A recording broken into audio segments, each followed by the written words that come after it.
账单我是一律不看的。但是我们家就是只要有信封在桌上，你绝对不会去碰它。因为我们的观念就是它不就会自动缴掉了吗？然后有一次他就收到一个类似存证信函的东西，好像就是类似那种什么停车费、路边停车没缴，然后罚单没缴，那就会被罚。对，而且他是那个 double triple 加重罚。然后他就说这个事情很严重，你已经被就是法院要强制通知要干嘛干嘛，就被他逼着去监理所。然后我真的人生第一次在监理所，然后就请他印出来嘛。真的是雪片般的从那个机器喷出来，牌照税也没缴，你的燃料税也没缴，然后你的罚单也都没缴，然后我就那个小姐算了好久，说15万。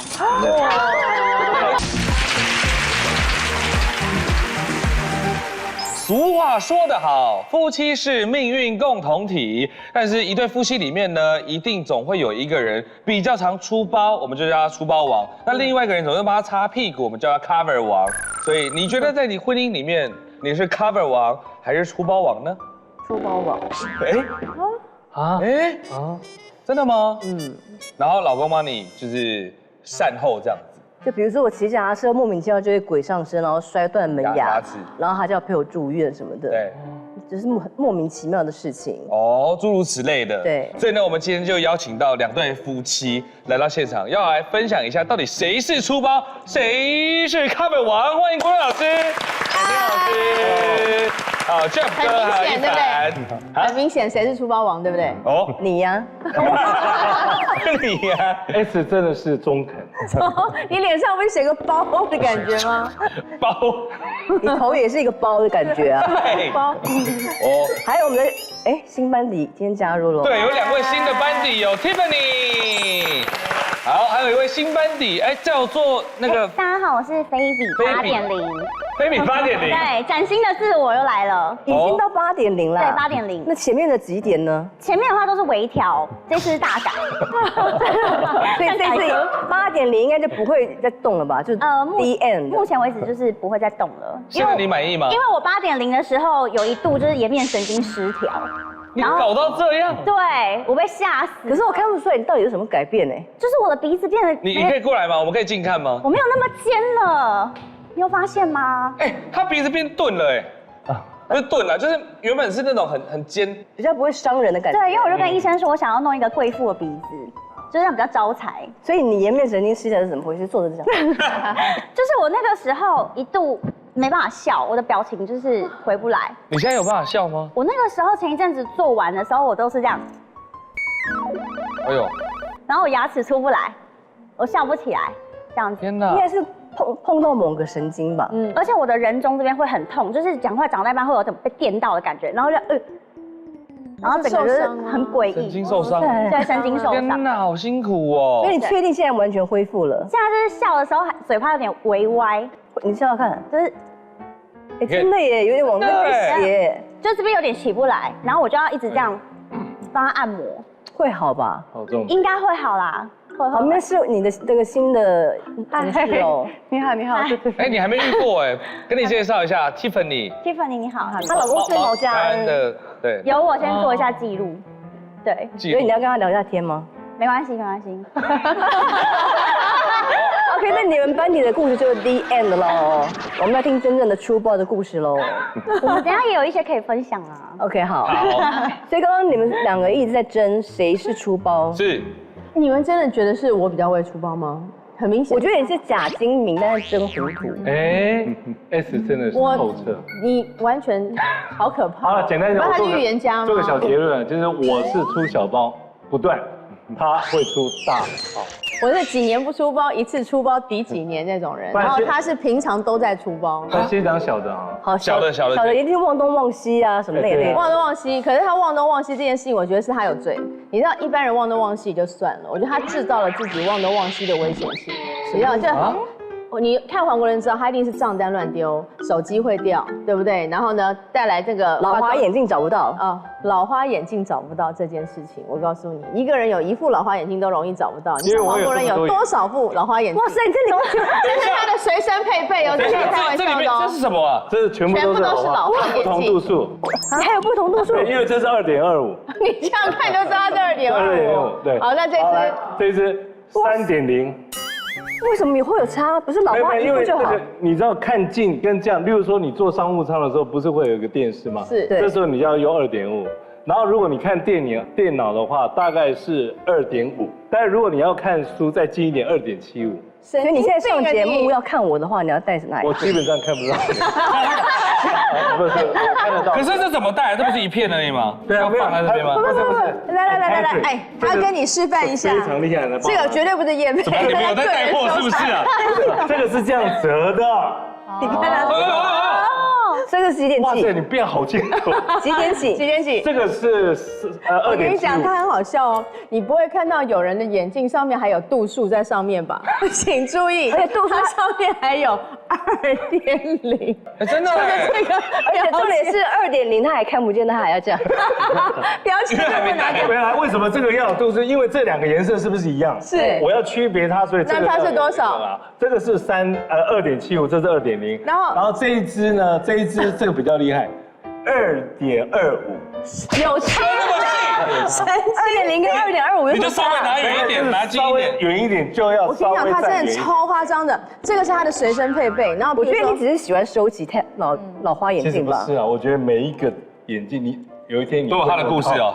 对我一直是可以看全部的东西。真的还假的？你是多焦的，我也有多焦的啊。我们不要介绍老花眼镜，OK？我已经帮他配了很多支多焦，他就不用。S 这是多焦的。我老公就是用多焦的，就是就好。但是我觉得多焦不够精细，我这个是每一个都是不一样的。那你能跟我解释一下，关于这个每一支呢都不同的度数之外，又有多焦的，为什么还有这么丑的？没有，这个是开车的时候戴的1.25，还有1.25。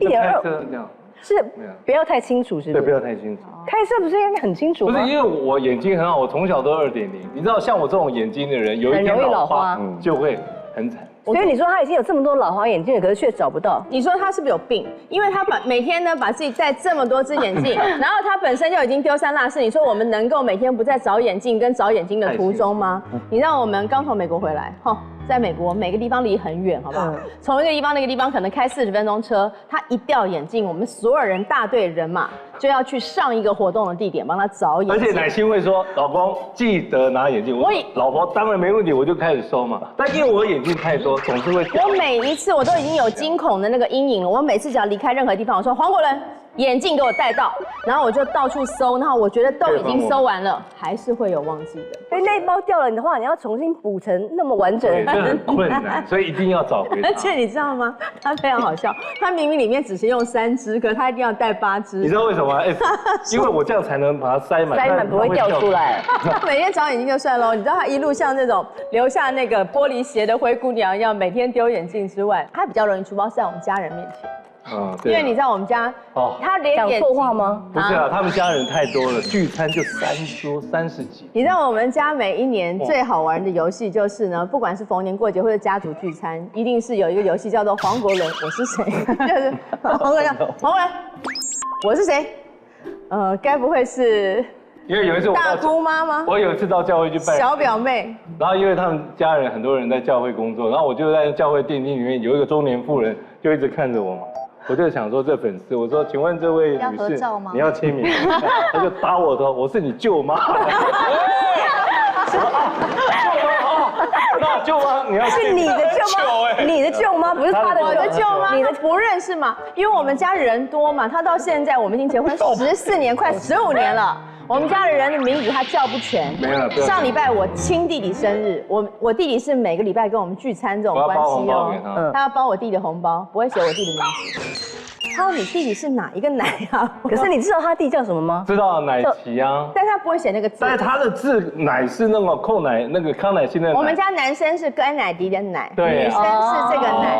他到现在跟我结婚15年，不知道我弟弟是那个甘乃迪的奶。没有，我觉得这个不能怪国伦老师，因为亲戚多真的很烦。对，谁会知道你是大姑、小表妹还是大表妹还是堂哥？所以你知道姑姑表妹我们就不算了，就在电梯里认错舅妈也就算了，好歹我弟得认得吧。譬如说他不可能把大 S 的名字写错吧？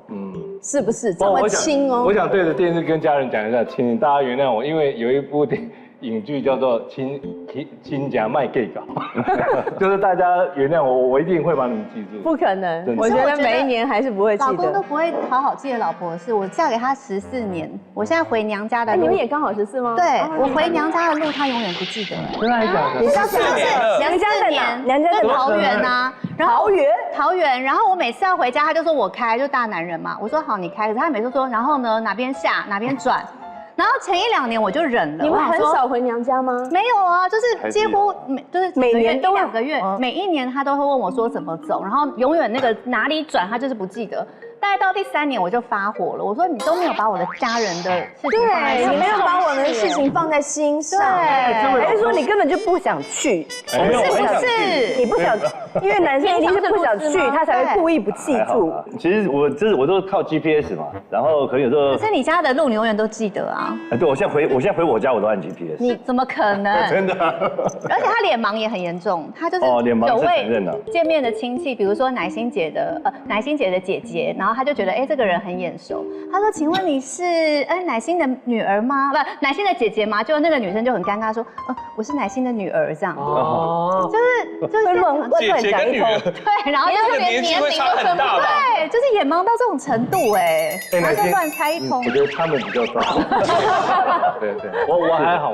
可是你是小包，所以他这个也算小包嘛？小包啊，但他会得罪你家人吗？但多多少少。你是说在说话方面吗？女儿说成姐姐，这个很严重吧？还好，但我们家这一位呢，是他在我爸妈面前呢，现在基本上已经没有什么太多呢对他的预期跟期待，因为分数已经低到大家觉得说国伦只要来吃饭就 OK， 安静就好，就是他只要那个认错人就算了，对。但是呢，他会把我爸妈想要吃的菜全吃过。是你妈？这个很严重可是他当时知道那是你妈最爱的菜吗？有一次我们去吃火锅嘛，然后我就说茼蒿菜，我说岳母你真的很贴心，你怎么知道我爱吃茼蒿菜？我就把茼蒿菜全部吃。因为大家都爱茼蒿。对，大家都爱。你爱哦，我超爱茼蒿的。然后我岳母就继续叫茼蒿，我说岳母真的对我太好，然后我就一直把茼蒿吃完，然后我就去上厕所嘛，然后我回来以后，我就看到我岳母一直在吃茼蒿。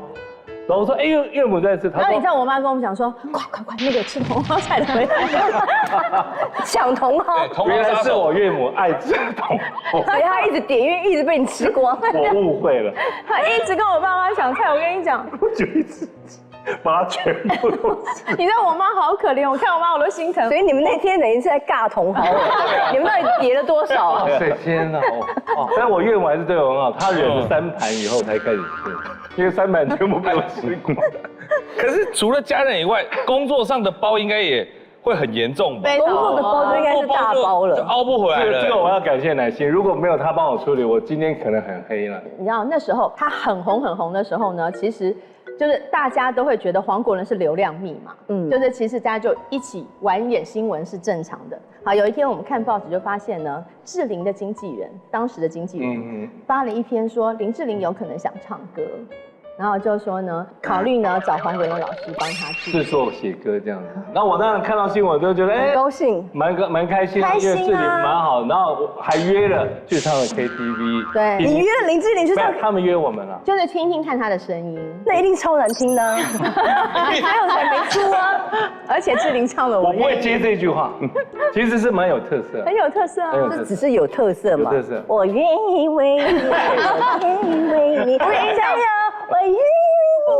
我跟你讲，你连感冒都不放过。我可以讲一句实话，比这个好听多了。我跟你讲，因为我现在是你知道，梅将军就是说你都感染了梅将军，还是要跟林志玲拼？然后我发现志玲唱歌声音跟讲话不一样。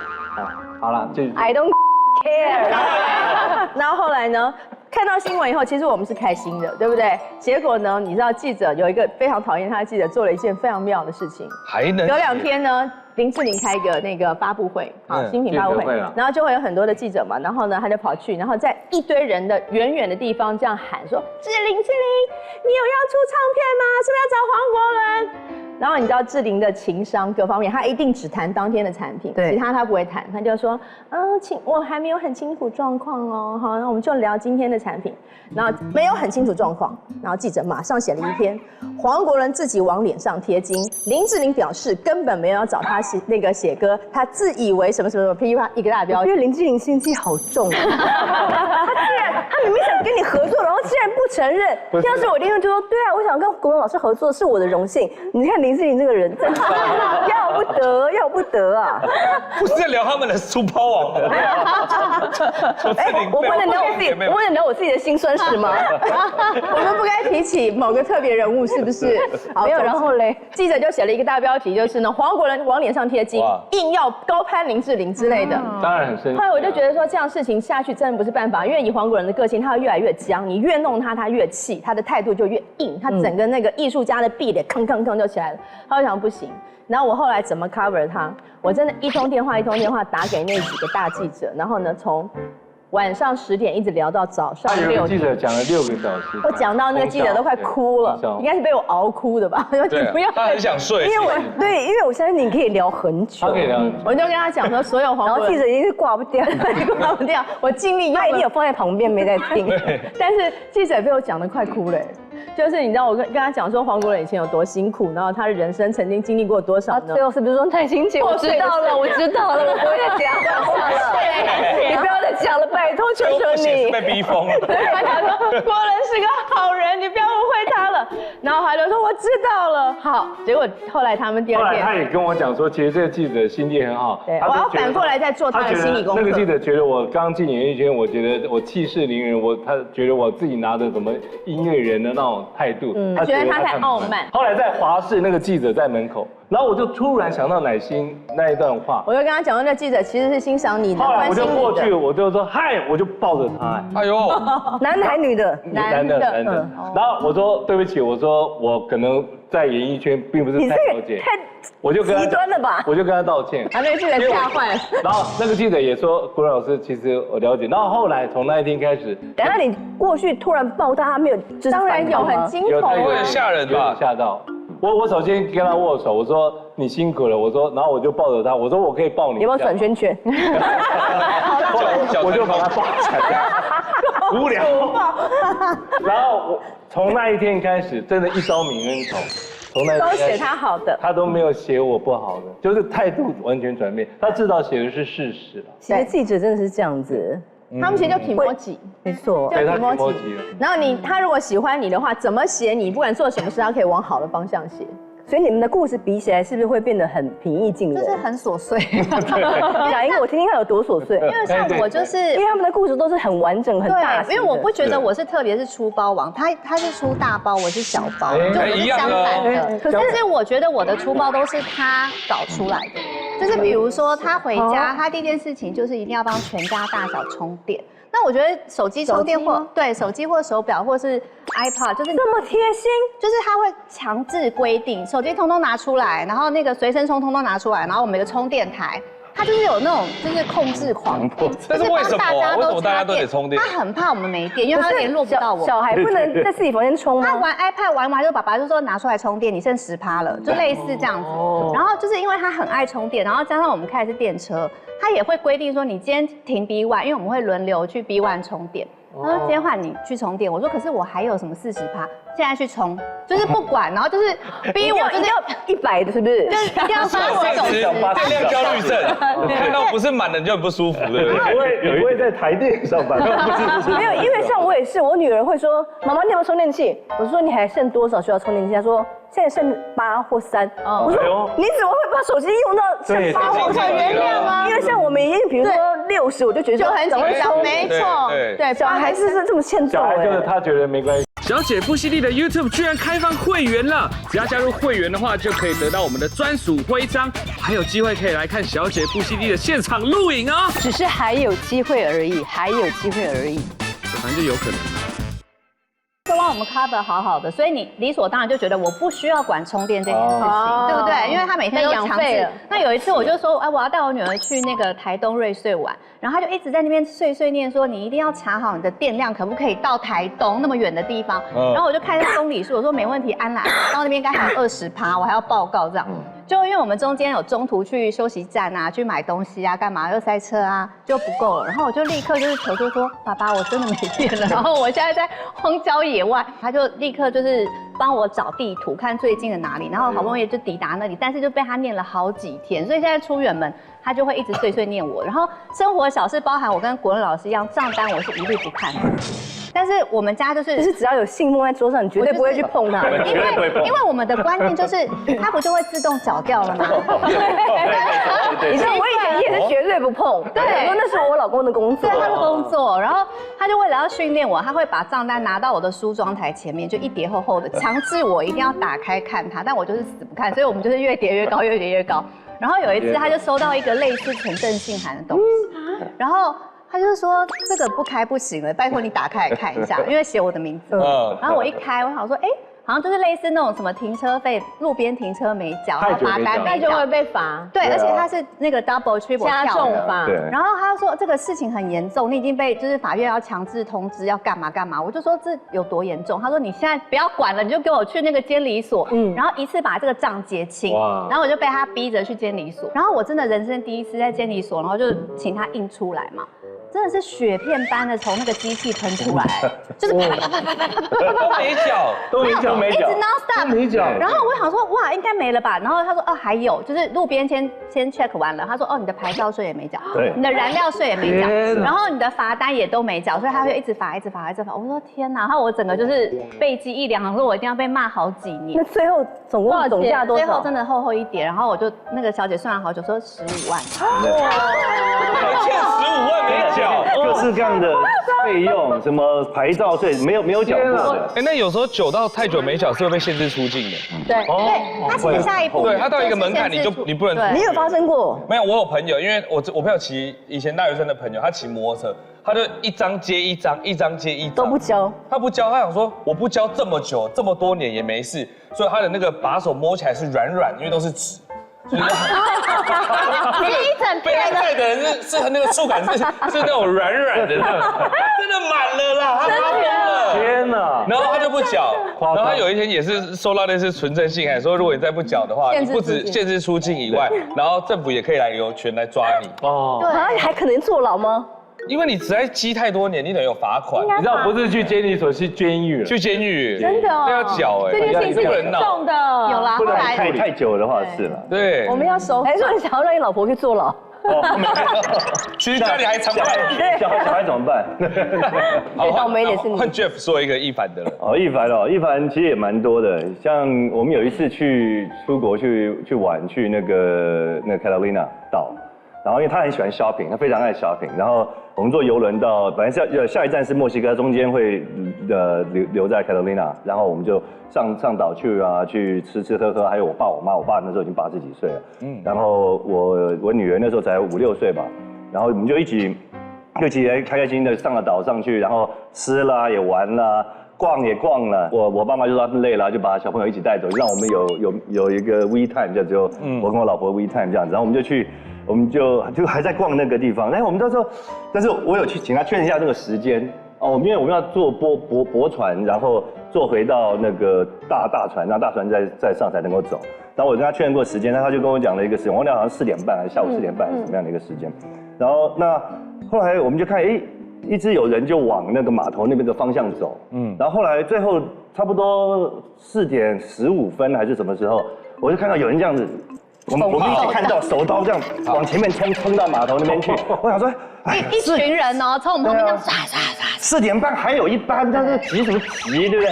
然后我们就继续，我就陪他继续逛一逛这样子。然后等我们慢慢溜到那个码头，4点半溜到码头去的时候，不是4点45是最后一班，我们看错了那个时间，因为是4点15离开，4点半要到那个。那怎么办？我们的游轮已经在海中央，游轮已经在。怎么办？你们没有上游轮呢？我的公婆跟小孩在海中，然后你们两个在岸上，只有我们两个在岸上，然后我们看到那一群人在等那个船，我们说，哎，怎么我们这个怎么这么少人在等船呢？那后来怎么办？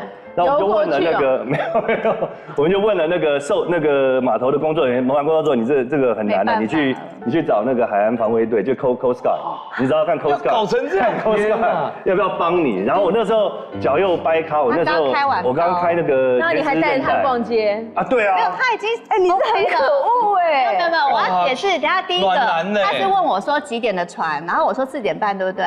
但他也说，哎，对，4点半，就是第一个他也没有确认，然后我们两个才很放松的一起走，然后后来看到人家刷，然后他还笑人家说哈哈哈没有记时间，然后还去赶那个小船，我是说还跑，对，然后他又继续陪我逛那个，你又要再逛到那个怪到你老公头上是不是？没有，然后后来船开走了，我跟你讲，他真的他气到，你知道他这种控制狂，他气到头也不回的，带着他掰他的那只脚就一直往那个 Coast Guard 冲，他完全没有回头看我一眼。哇，其实我有，没有，他已经气到就是一直这样子。然后身为一个老婆，然后就是在后面，我想说好，我知道你心很急，但是我也很急啊，我小孩也在上面，我老公公婆也在上面，但他完全把我就抛之脑后，然后就一个人就是掰咖这样冲去，因为他觉得刚被你拖累了很多，对，他不想再理我了，一个人先完成这个任务，赶快先把事情解决，对，一点都没错，对。可是那如果我被人家抓走，或是我就你不是说那里是一个很温馨的小伙，就会抓你，你不是爱那边的气氛吗？我就去坐牢了嘞。这个时候被抓走我也就算了，太气。后来你们2位就定居在那边吗？没有，我就跑过，就冲过去，然后跟那个 Coast Guard 讲说，真的，我有我老爸老妈，我女儿都在那个船上，我们现在不去的话，他们下一站要到墨西哥，他们不晓得怎么样 handle themselves，然后他们真的就带着我们一个胖的一个 Coast Guard， 好大一只，大概300磅有，然后他就驾了一个小的船，把我们用快艇把我们滋拉到海中央，对，我们是开到游轮旁边，然后那个浪是因为靠近大船会波涛汹涌嘛，对，所以那个船是快要翻的那种，对，他会感觉快要翻，我真的觉得我快要掉下去，然后那个船长就是从那个大船就丢那个梯子给我们，然后我们要爬，就是真的像007不可能的任务，还会飘那种，还会飘，还有海风这样，然后爬上去。特地这样开船载你们要另外收费，对，真的很感谢。没有，那个我们的。我现在看你真的长得不一样。有吗？到现在第一次看到他，因为我刚才侧面，我想说还好没有8点0，正面好像有点已经更飞了。没有啦，真的没有动，真是头发肩膀比较紧而已。妈妈放开紧，对，然后还好有赶上，好险有上去，对，还好有上去。那上去的时候有还上去很严重，上去因为真的是那个整个船，因为他们到时间就要往下一站，然后我们那个船最起码等了我们45分钟。好尴尬。我们请问船上有多少人？3、4千人。然后他是从船长，然后到大副，还有很多船上人都这样子看着我们爬那个梯，这样。对啊，就爬上去。压力好。然后那个船长，然后拿着他的手表这样子 ，You're late。对啊。哇，生气了。对啊。超生气的。我们的不对啦，真的。但对我就说。对啊。我们一直道歉，就差点没跪下来。那你有狂骂你老婆吗？没有哎。他完全不跟我讲话。我从来不太骂。没有，他的那个气氛是你会不寒而栗的冷战，对不对？冷战不讲。但是这个包你有一半责任呢，因为他也没记时间啊。我们2个都有错啦，对了，算是。我算是 cover 了，对不对？假如说不是我去跟那个 Coast Guard communicate， 不是他这样子去 cover， 你怎么办？而且我真的是跑不起来，我真的是像小马哥这样拉过去。所以老公还是有用啦。有啦，这很 man 呢，马上去处理啊。所以 Tiffany， 你老公跟毛嘉恩嘛，对，他2个谁会出包？他比较帮我 cover。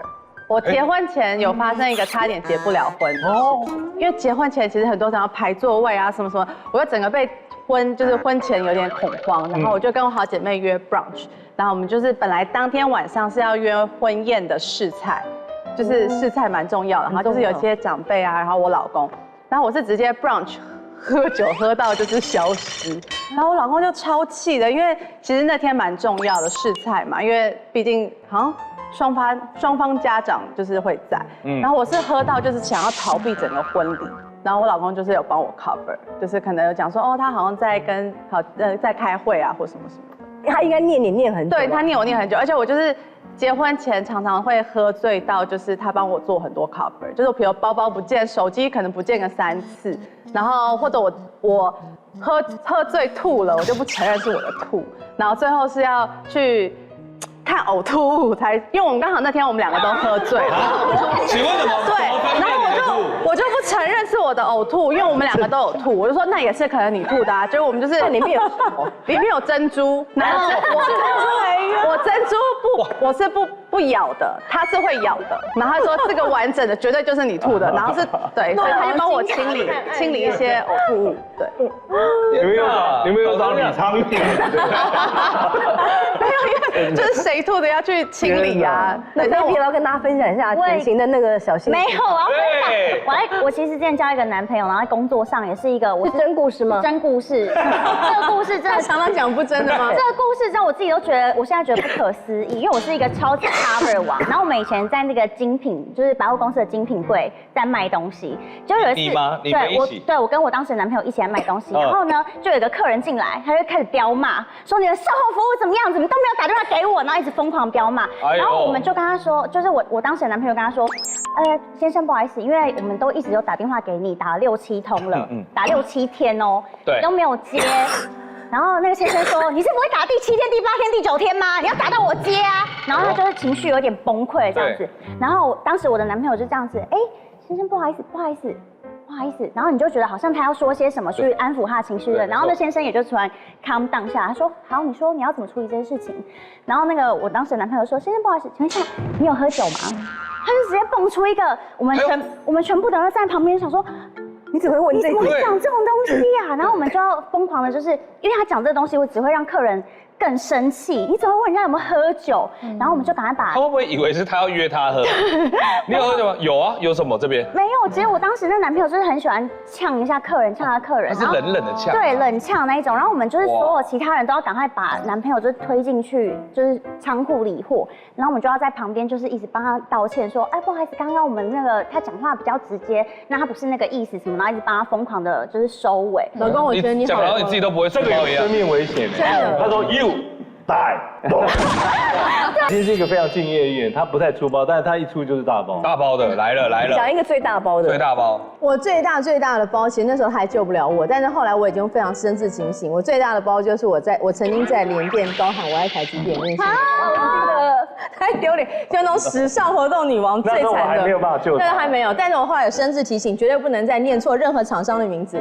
可是我觉得我大部分的包都是出在口语啦。好了，这样子啊，就是我讲我就讲2个好了，因为时间的关系。不要讲太严重的哦。有一天早上，他把我摇醒说：“老公，快！”我说：“干什么？”他说：“你去帮我上购物台。”我说：“什么购物台？”他说：“老公，我睡过头了，我来不及化妆了，现在赶快！我已经跟他们讲说，你帮我代班。”我说：“要卖什么东西？”他说：“我说我根本不知道要卖什么东西。”他说：“老公，你去就对了。”然后我就哪有这种事？然后我就可以换人，因为首先他要化妆，他需要时间，我不用化妆，因为我化不化妆没有。他直接推进去就可以卖了。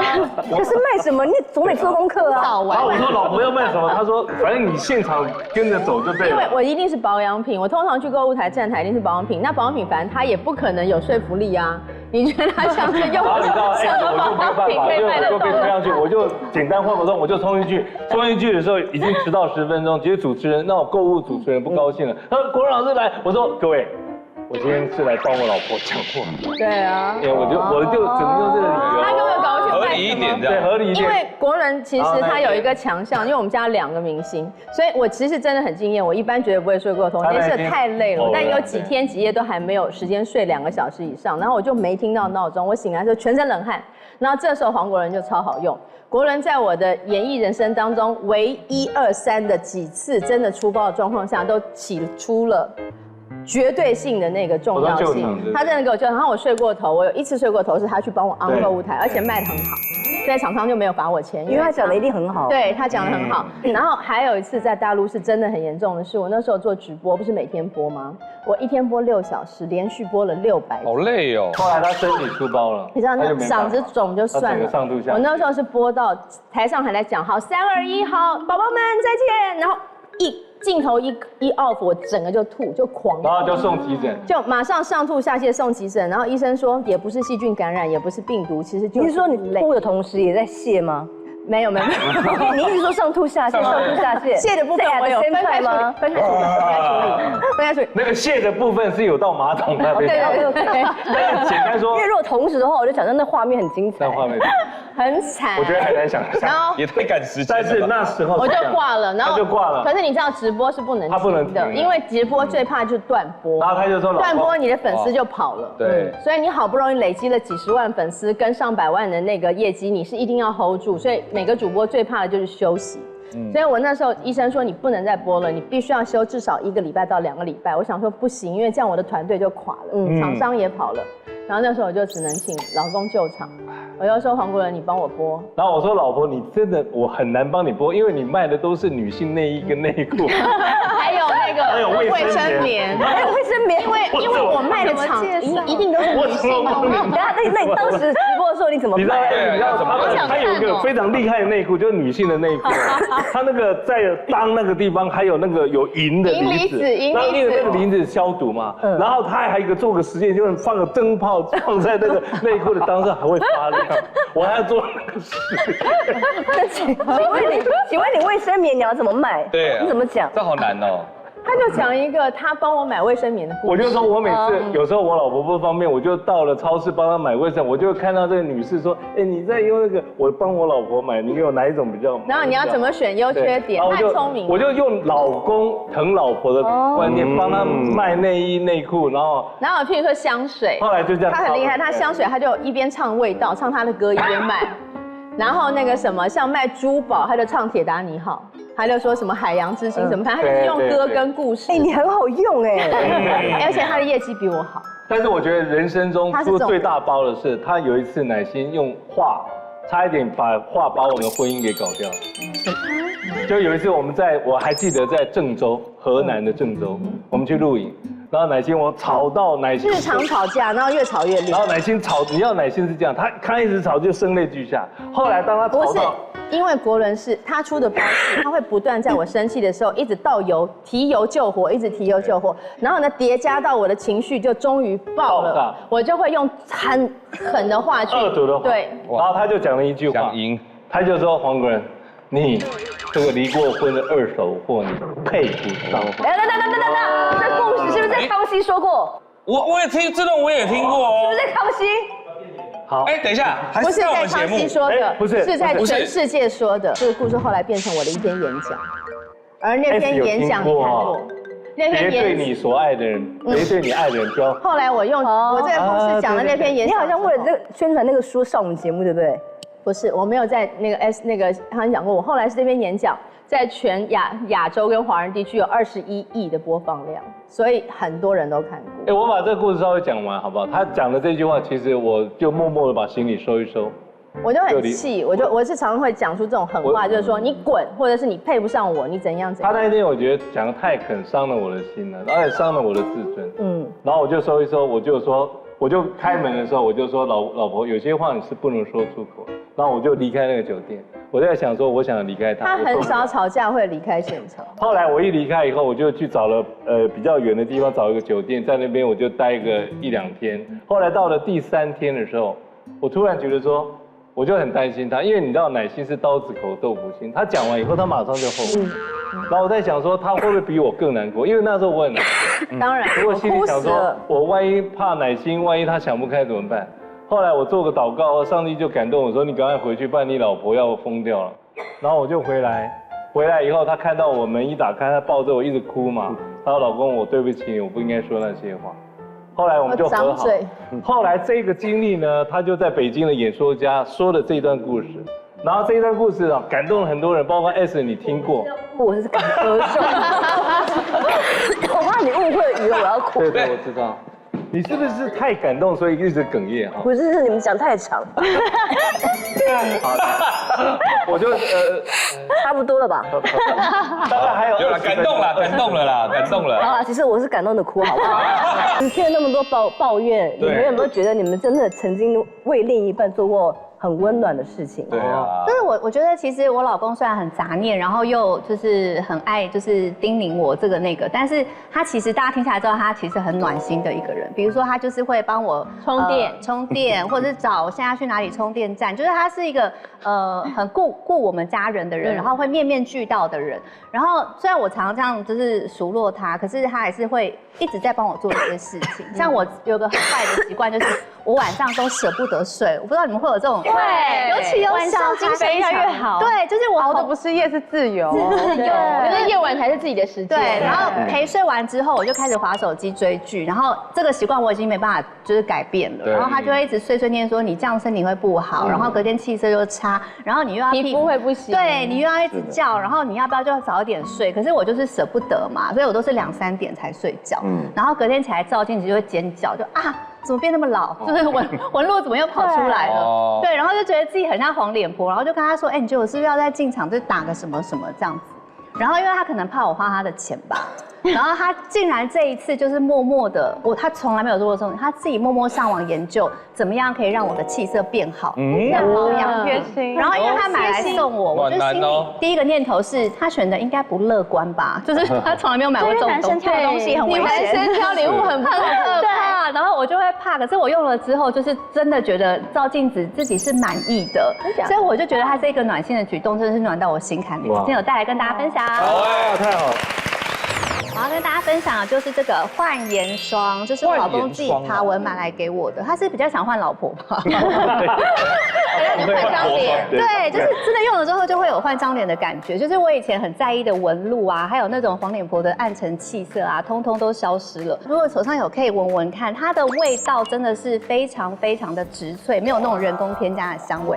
哦，而且这味道很好闻，是那种很天然自然的味道哎。我刚刚已经把右脸都卸掉了，我的皮肤素颜，我现在是素颜，就是对，那你现在左右有点大差别，皮肤太好了，皮肤发光，对，就是44岁，我觉得现在的状态是我满意的，就是皮肤竟然是透出好久不见的那道光，这样子，你看，哎，露出换老婆的笑容，值得，对，它的质地我给大家看一下，它质地是非常清爽。就是你直接推开的时候，你会觉得它非常的柔，然后非常的顺，很好的推，很好吸收，很好推开，很水润，然后它里面都是天然植萃以及生物科技，就是成分非常的单纯。虽然成分单纯，但是我使用起来，我觉得它真的可以让我感觉到，就是刚刚有提到脸变紧，然后气色变好，然后抚纹，然后最让我开心的是，它让我的整个轮廓线都出来了，哎呦，下颚的轮廓线。因为之前啊，我在那边滑手机或者是追剧看平板的时候，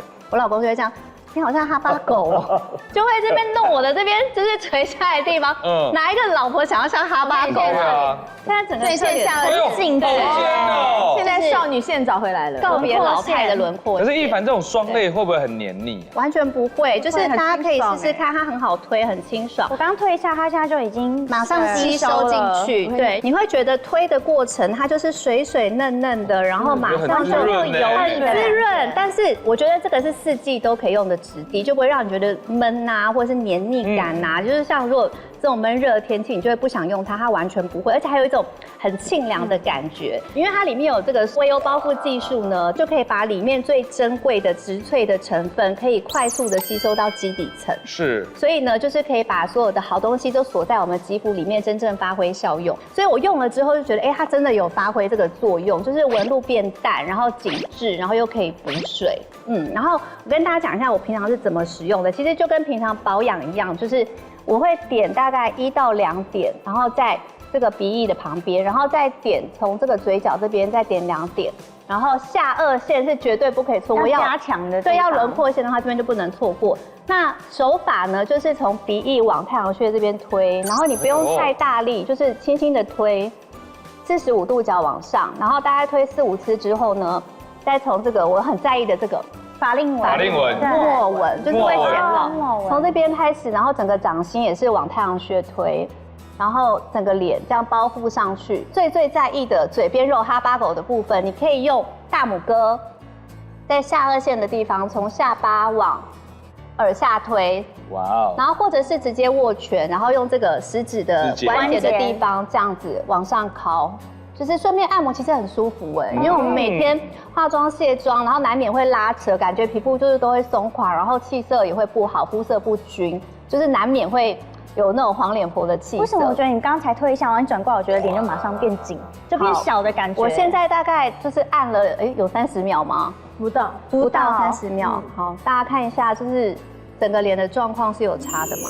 哎呦，脸微歪掉了，就是有点往上飞的感觉。我觉得光泽感很，就是光泽透亮，然后水嫩，因为它里面有很厉害的这个水立方的玻尿酸，就是比一般玻尿酸还厉害。它可以加强补水之外呢，又可以抚纹。然后另外呢，它还有这个大家比较常听到的积雪草啦，还有鱼子酱的萃取啦，它就可以稳定我们肌肤的水分之外呢，又可以增加胶原蛋白，然后又可以防止我们这个轮廓线的消失。所以呢，我觉得它这些珍贵成分真的可以让我感觉照镜子自己都是非常有感的。那我常常去进场维修那一些的。对，你讲到重点了，可以用吗？对，就是进场维修那时候肤质不是比较脆弱吗？对，就是大家都想说我要用什么产品保养，这个非常，因为它成分很单纯，又是天然植萃，又是生物科技，然后大家就可以用这个来就是加强我们稳定肌肤的修复，就是不用担心它会刺激啊。对，因为每次弄完都不知道擦什么。而且还有就是你如果用这个保养的话，我觉得那个效果会更持久。对，哎呦。也很推荐给大家。然后，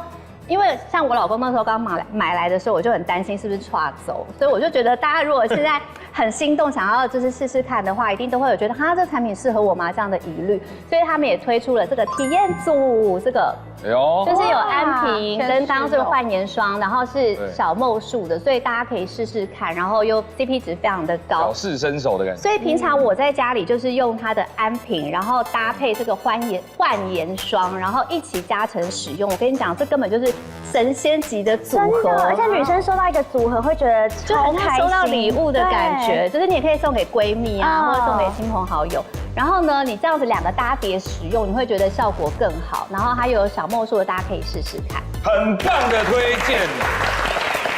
哎呦，听完大家的分享 ，S 啊，我觉得其实夫妻就是这样嘛，很多这个争执最后都变成一个好玩的故事，好玩的回忆。祝福你们，谢谢你们，谢谢。